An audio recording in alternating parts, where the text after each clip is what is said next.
ഇന്നത്തെ കാൽവരി ചിന്തകളെ നാം ധ്യാനിക്കുക കച്ചയും പരിമളദ്രവ്യത്തെയും പറ്റിയാണ്.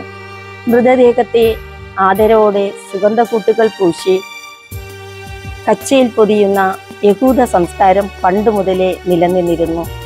ഈശോയുടെ രഹസ്യ ശിഷ്യന്മാരായിരുന്ന അമരത്തേക്കാരനായ ജോസഫും നിക്കോദമസും ഈശോയുടെ തിരുശരീരം സുഗന്ധ തൈലം പൂശി കച്ചയിൽ പൊതിഞ്ഞ് പുതിയ കല്ലറയിൽ അടക്കം ചെയ്യുന്നതിന് അവർ പീലാത്തോസിനോട് ആവശ്യപ്പെട്ടു.